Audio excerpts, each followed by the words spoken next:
Welcome to the Starfleet Leadership Academy. Leadership development told through the lens of Star Trek. Your host, Jeff Akin, is a 20-year veteran of the public and private sectors in management and leadership. He specializes in helping people unlock their true potential and is a huge Star Trek fan. And now, here's your host, Jeff Akin. Welcome. Thanks for joining me today. Integrity. I'll bet a few bars of gold press latinum that you work at a place or have worked at a place that had this word plastered on posters throughout the building. But what does it actually look like to have integrity? And why would you even want to? I'm going to answer both of those questions and a few more as we watch the 24th episode of the 4th season of The Next Generation, The Mind's Eye. Geordi LaForge, the chief engineer of the Enterprise, is on his way to Risa for a conference. It's him, alone, in a shuttle. He's chatting with the computer because, well, he's got some time to kill. 3 hours. But he's not bored for long. A Romulan warbird uncloaks right outside the shuttle and beams him off of it. The Enterprise is on its way to a Klingon colony with a Klingon ambassador. There's a rebellion on the colony, and he's heading there to investigate some very serious allegations. The governor of Krios is charged that the Federation is secretly aiding the rebels. He specifically asked for Picard and the Enterprise to accompany him because many on the Klingon High Council respect them. Geordi is getting roughed up by the Romulans. They have him hooked up to some medical-looking devices, and a lookalike, a Geordi LaForge lookalike, is seen heading off to replace him at the conference so they don't know that he's missing. This is all very well planned. Your visor will be returned to you. Geordi is blind, and he uses the visor, that thing that he wears over his eyes. He uses that for, well, his version of vision. The Romulans have taken it off and hooked his visual cortex up to a machine. They're showing him horrifying images. And sit like a horror show cooperative malchick in the chair of torture while they flashed nasty bits of ultra-violence on the screen. And because they're wired directly in, he can't not see them. The Romulan says that they're conditioning him to perform a task. There's some shadowed figure in the corner that keeps asking questions. How will we be certain your procedure has been successful? Now, quick spoiler alert. Back in the 18th episode of the Starfleet Leadership Academy, we met Sela for the first time. That was chronologically actually her last appearance in Star Trek, but this is her first, and we don't know that it's Sela yet, so just kind of a weird timeline thing that comes up from watching Star Trek through the Starfleet Leadership Academy. But right now, at this point, we just know that there's some dark figure pushing some pretty twisted stuff. Well, Dude says they're going to run some tests to be sure that the conditioning sticks, and she seems satisfied with that. They head into a holodeck sort of thing, and wow, does this conditioning work. Who is that man sitting over there? That's Chief O'Brien. I want you to kill him. Okay. He just phasers him, sits down, and starts drinking with the others at the table. They send him on his way, and he returns to the Enterprise. He has a full set of memories from the conference, and he has no idea, not even a suspicion, that he's been conditioned. Well, I ate enough for 12 people. The food there is terrific. They've got a chocolate there, Counselor, that you would love. Captain Picard asks him to help with the investigation on the Federation involvement in the rebellion. As he heads off to do that, Data picks something up. Our sensors have detected a brief energy fluctuation in the E-band. The E-band is unusual. That's not a very normal thing. They'll reference this a few more times throughout the episode, but you just need to keep that in mind for now. On the planet, the governor provides the evidence they've found that the Federation has been aiding the rebels. He hands over a crate of phaser rifles. It does appear to be a Federation issue. He begrudgingly agrees to let Picard and crew analyze the rifles to see if there's anything odd about them. Data and Geordi, they get to it. All the specs are lining up. It looks like it's Federation, until Data notices a discrepancy in discharge ratings. It's enough to tell that It's definitely not Starfleet issue. They do a little deductive reasoning and confirm their readings. They report to Picard, the ambassador, and the governor that it was The Romulans. They fashioned the perfect Federation rifle, but they had to charge it from their own energy sources. Introducing MagSafe for iPhone. Picard notes that the Romulans stand to gain from the Klingons and Federation being at odds. This tangled web is starting to look a little more clear. Geordi goes to the bar at 10 forward. Chief O'Brien is there. Awkward. LaForge approaches him, pauses, and then purposely pours his drink on him. He thinks it was an accident, and O'Brien's pretty cool with it. But it looks like maybe another test before the Romulans flip his switch. Maybe. And when they do, will it be to implicate the Federation in something? Like maybe a rebellion? Well, the next scene appears to answer that. Geordi is rewiring a whole bunch of stuff in a cargo bay, and he beams a crate of weapons to the planet's surface. Verify that all record of these modifications are being erased from each directory. He totally covers his tracks after they've been beamed down. It's a total Star Trek VI moment. What's happened? We have fired on the Chancellor's ship. Torpedo room! Please confirm. Have we fired? The governor intercepts the weapons. Picard, of course, denies it, right? He's got no reason to think this happened. But the ship's records do show they beamed them down. Tensions are high and they're growing. The ambassador is going to try to keep things cool, but it is not looking good. They start investigating. No one, not even Geordi, can even tell how all this even happened yet. They find pieces, but there's no trace. There's no way to actually tell who did everything that happened. They say there are only about 4 people on board that have the skills to do this. Data, Chief O'Brien, some dude down in engineering, and Geordi LaForge. All of them have alibis with witnesses, except for Geordi. But Worf trusts him and determines that there must be someone else on board. We traced the call. It's coming from inside the house. Do you hear me? It's coming from inside the house. So the search continues. They update Picard and the ambassador as Riker asks Data to look into another E-band mission that the ambassador asks about. Before the ambassador heads to the planet to bring the governor to the ship to observe the investigation, he invites LaForge to his quarters, where he drops a huge bomb. The investigation is moving faster than we expected. You're in danger of being exposed. He's in on it! Oh, and there's more. I'll have Governor Bog with me. Your captain and I will bring him to the cargo bay. I want you to kill him there in front of many witnesses. Whoa, man, this is huge. A Federation officer killing the governor in front of everyone? Yeah, 100% chance that'll kick off the conflict the Romulans are looking for. In the meantime, Data has cracked the E-band code. The only thing it could be used for is covert communication sent directly into a person's neuro pathways. The receiver would need to be a system designed to modify the electromagnetic spectrum and carry those messages directly to the human brain. AKA Geordi's visor. So he's on the hunt for any supporting evidence, which he eventually finds right as Geordi is in position to blast the governor. He has Worf arrest him despite some high-stakes tension and drama along the way, and the day is saved.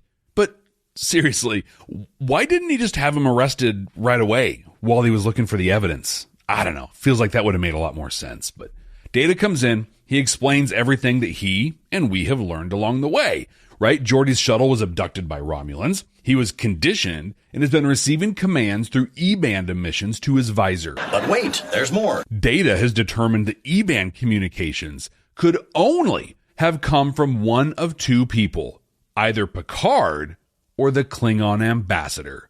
All they got to do is search him for an E-band transmitter and we'll have all the answers.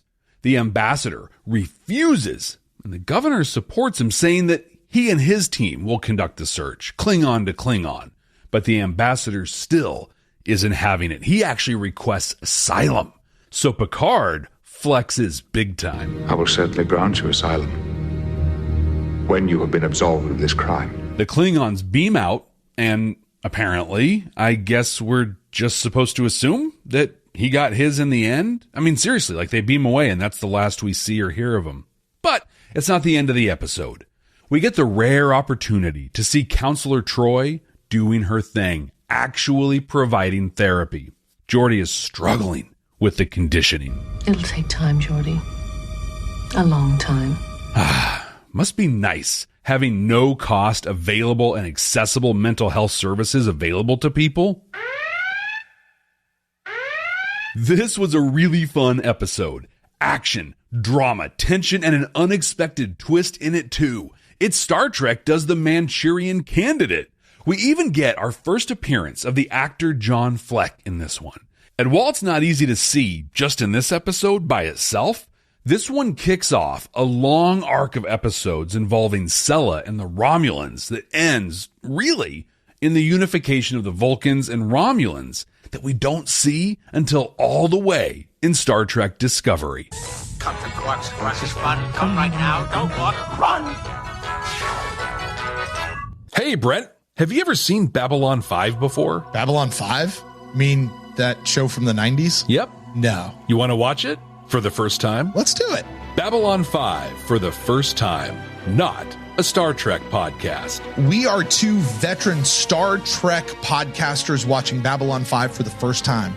We're searching for Star Trek-like messages in the series and deciding if we should have watched it sooner. You can find us on Good Pods, YouTube, and anywhere you get your podcasts. Babylon 5 for the first time, not a Star Trek podcast. I have a question for you. What is one thing that separates truly great leaders from the rest? Like, what are they doing that you aren't? The answer? Effective leadership coaching. But here's the thing.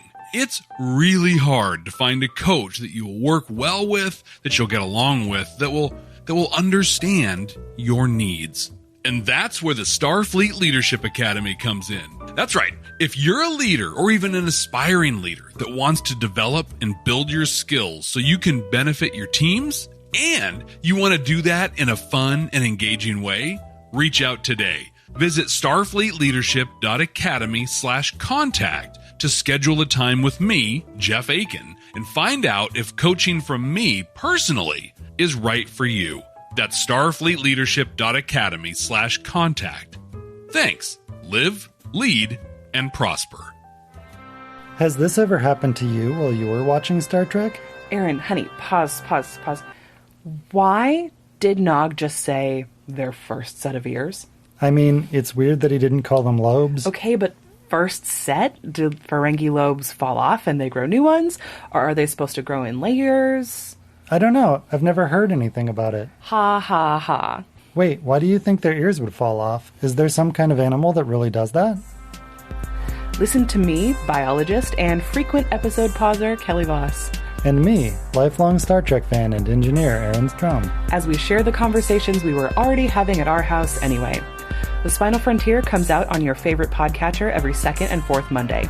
You can follow us at Spinal Frontier on Twitter and Spinal Frontier Pod on Instagram for updates. Okay, honey, you can press play. I do carry a select line of unique artifacts and gemstones indigenous to this region. John Fleck plays the Romulan guy that is leading Geordi's conditioning. He has a very distinctive voice that really jumps out at you. He goes on to play roles in DS9 and Voyager, but really hits his stride in Enterprise. He plays Silic, the Suliban that we met in Broken Bow, and that is the main Cabal guy that we see through the series.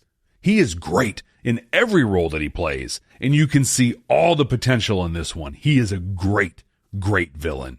Now, I've mentioned Sela a few times. I won't tell her whole story here. That's really for the Redemption two-parter that'll come up at some point. But she's a fascinating and important villain in the series. She adds a lot to the Romulans and does it in a way that only Star Trek really can. Her story was even picked up in the MMO video game Star Trek Online, which, if you haven't played it, you really should. Despite being an MMO, you can totally enjoy it on your own or in a group. And most of the stories are great, imaginative continuations of stories from every Trek series. It's a lot of fun, and it's free to play. And that's not even the only arc that runs through this episode.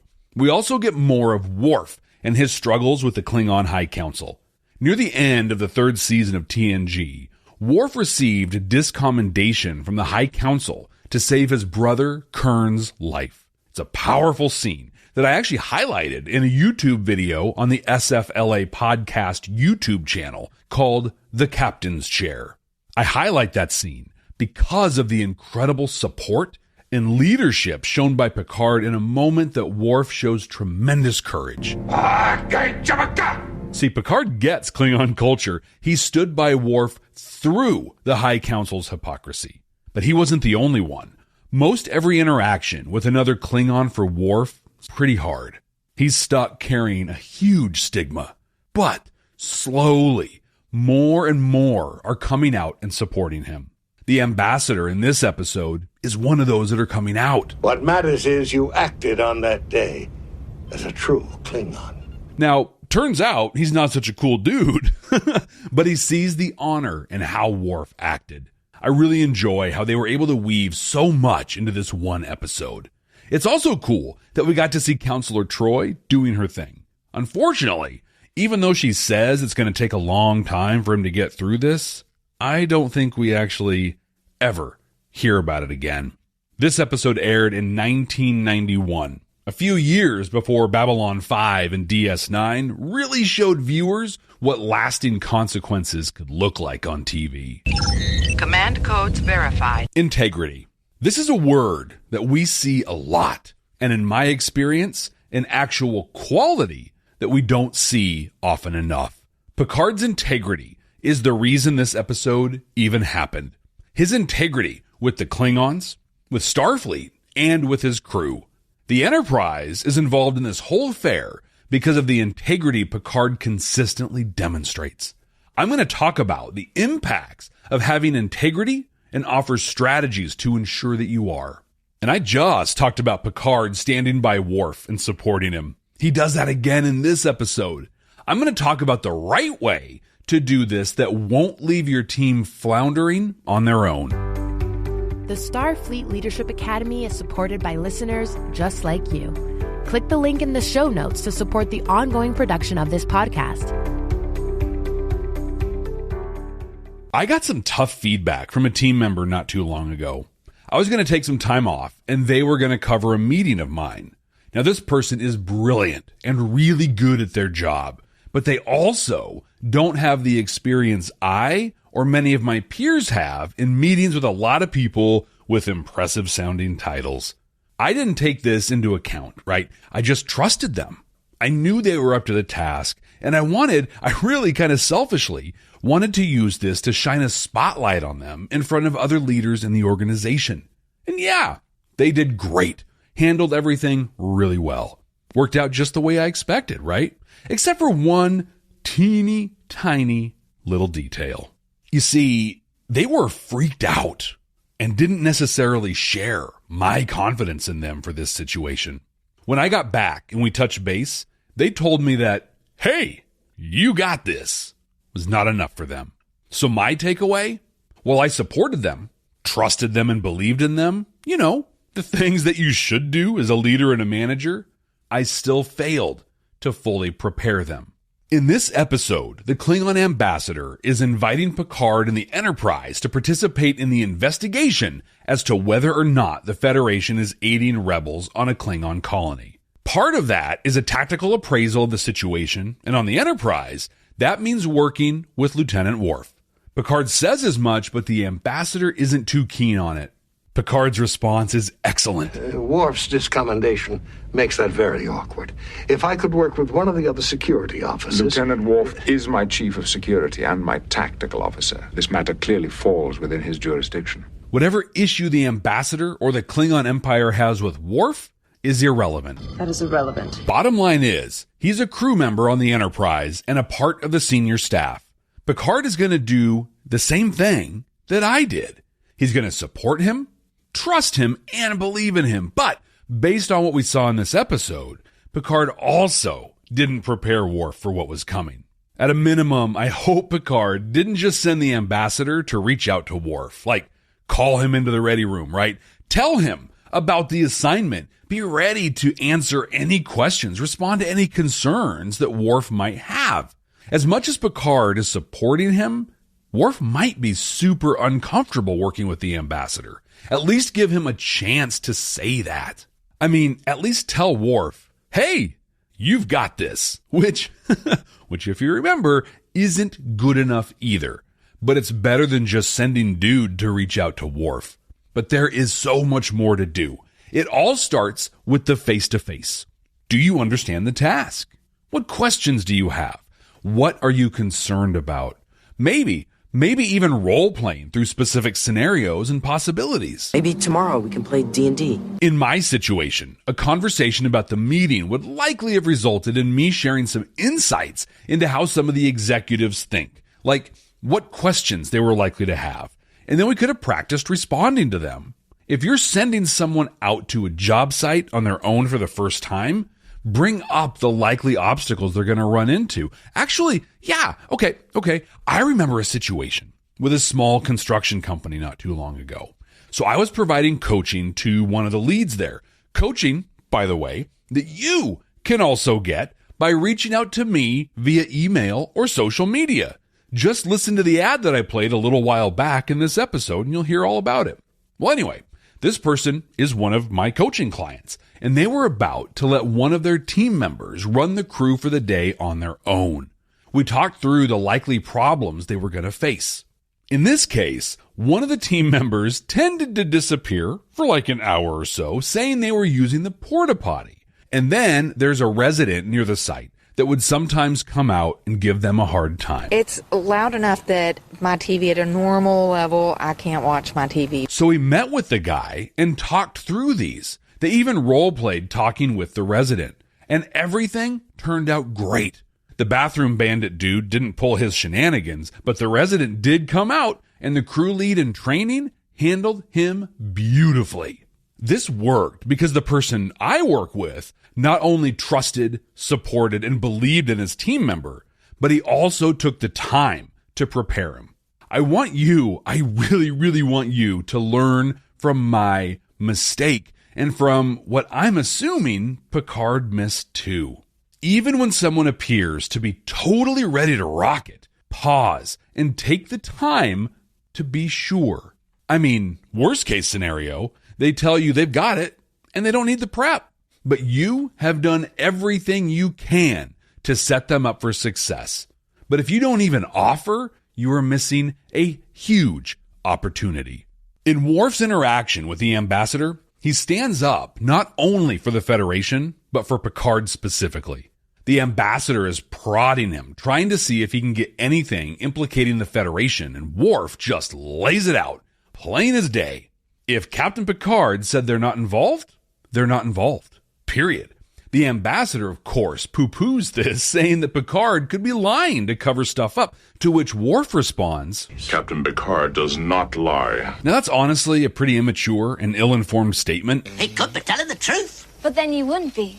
So if you told me that he said yes, I know the answer is no. But I could be telling the truth. But then he would be lying. So if you told me that he said yes, I know the answer would still be no. Wait a minute. Is that right? But there's a reason he said it. He said it because Picard has integrity. Picard is true to his word and shares as much of the truth as he's able to. He owns his mistakes and owns when Starfleet or the Federation have fallen short. I've said it a few times in this episode already, but integrity is more a word that is said than an action that is seen in today's world. Unless you're listening to this in 2142 and people have dramatically changed from now in late 2022. And if that's the case, hey, that's awesome. I hope that the Starfleet Leadership Academy was a part in making that change happen. But for you, listening now in 2022 or 2023, we very much hear this word a lot more than we see it. And this isn't just my cynical worldview. Edelman released results from a 2017 survey that showed a lack of integrity is the leading cause in the public's lack of faith and trust in companies and organizations. But another survey from Notre Dame's Mendoza College of Business showed that the word integrity was the most common stated value of multinational corporations and showed up almost 80% more than the second most commonly stated value of concern for customers, and more than twice the frequency of the third most stated, respect. So with integrity being the most stated value among companies, there must be an overwhelming, demonstrable outpouring of it, right? Well, sadly, no. The generally accepted definition of integrity is seeing a person or organization behave in ways that are consistent with what they say. Does the walk match the talk? Now, first, what does the talk look like? There are the stated values we've been talking about, which from another Notre Dame... Whoops. Sorry about that. Let's try it again. From another Notre Dame survey...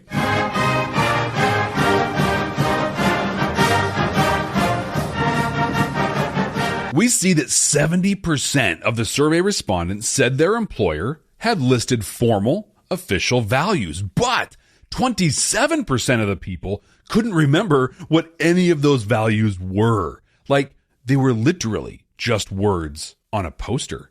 Some organizations go so far as to even switch up their C-suite.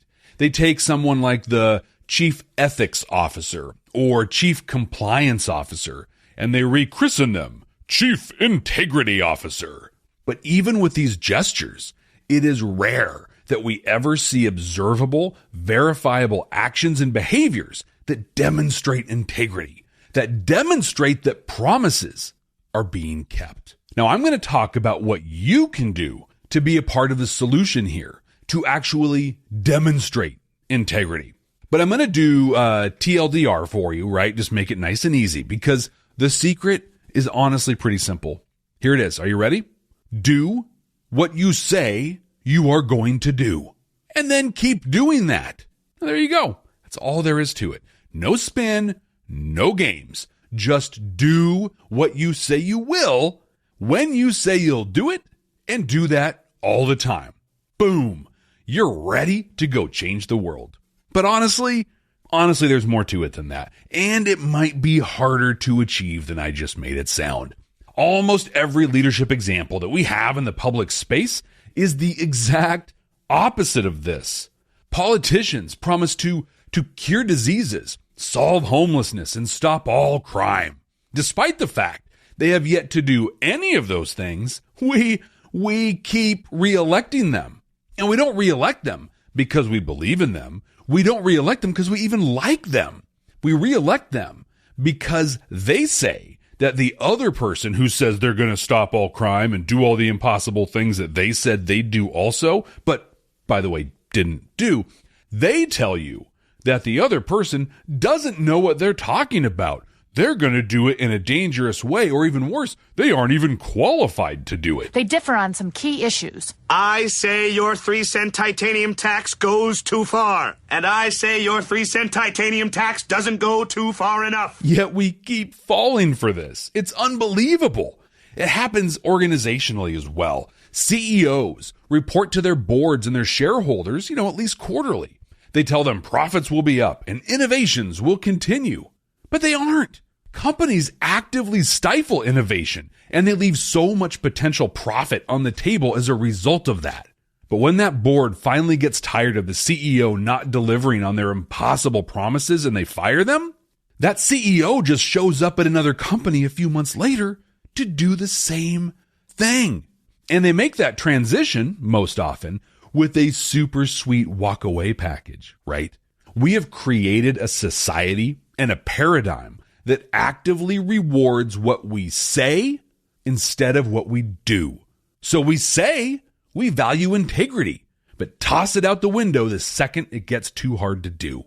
Now, I just painted a nearly impossible problem to solve. I did exactly what the politicians do, right? I blamed society, that big amorphous nothing that is really good at taking the blame, actually. But I'm not going to leave you there. Here are 3 steps, actionable steps you can take every day to ensure that you are demonstrating integrity. First, say you will do things you can actually achieve and be specific in what you say you will do. Second, be open and transparent with your decision making. Third, publicly own your mistakes. In my earlier examples, politicians and CEOs overpromised on unachievable things. I will solve the homelessness crisis is not a thing you're going to do. But now a new statewide plan to tackle the problem of homelessness once and for all. But increasing low-cost housing by 14% and providing a 20% increase to crisis intervention teams over the next 2 years, those are achievable and they're specific. And we have every reason to believe these may actually help people that are unhoused or homeless. With this, you can be open and transparent, not only in these end goals, but also in your decision-making process. Like, why a 14% increase and not a 90%, right? Wouldn't that be great? Just be open about that. Talk through it. Let them know that 3 developers have stepped forward and are willing to dedicate their operations over the next 2 years to developing low-cost housing. With those resources, we can expect about 14% more units. We might end up with more, right? But 14% is achievable, and that's what we're planning for. Then share updates. Be open, transparent, and be public about how things are going. And that leads to the third step. Publicly own your mistakes and own them as soon as you know about them, right? Like 9 months in, if you're not tracking to hit those targets that you set, looks like you're only going to hit, 8% growth. And it's because you thought that you could change the zoning of a certain parcel of land or something. I don't know. And then you weren't able to do it. You share that and you share it right away. I made a mistake and thought I could do this thing. I was wrong. Here's what I'm going to do to make it right. Or, so now we're only going to hit 8% instead of the 14% we said we would. And that is totally on me. I absolutely guarantee you that the outcome of that will be dramatically different than if you just buried your head in the sand and waited till the end of the 2 years for people to see that you failed. You own it up front, and you are more likely to either get someone to step up and fill that gap, or worst case, at least everybody will know what's up, and you're not caught trying to cover something up. Now, these 3 steps work in every situation. You have someone on your team that wants to start working the morning shift instead of evenings. First, be honest in telling them if it's even possible or not. If it is possible, be specific about what that will look like. We don't have any openings there right now, but I'll talk to some people and I'll let you know by next week what I find out. Second, give them the outcome and talk them through what you're thinking. I talked to a few people and it looks like we can move you over, but it's going to be in about 6 weeks instead of right away. Or, I talked to the people that I could on this, but there just isn't an opening in the foreseeable future. And then, if something goes wrong, own it. Tell them. I know I told you that I'd follow up this week, but I haven't been able to have the conversations I need to. I'm going to make that right, and I'm going to keep you in the loop as I do so. This isn't hard, and you can do it one-on-one. You can do it with small groups and even entire organizations. Again, step 1, only say you will do things you can actually achieve and be specific in what you say you're going to do. Second, be open, be transparent with your decision making. And when things go wrong, step 3, publicly own your mistakes. I want to thank you for listening to the Starfleet Leadership Academy. My goal in creating this content for you is to help develop leadership skills, and in doing that, help build a future where people are appreciated and able to do the great things they're capable of. If listening to this podcast has helped you achieve those things, or even if you just enjoy listening to me talk about Star Trek, will you do me a favor? Will you share the Starfleet Leadership Academy with someone that you know that could also benefit from it? Oh, I would really, really appreciate it if you would do that. And I would love to connect with you. I'm on Twitter at SFLA Podcast, and you can follow me on most all the other social media at Jeff T. Akin. That's Jeff, T as in 10 forward, A-K-I-N. Computer, what are we going to watch next time? Working.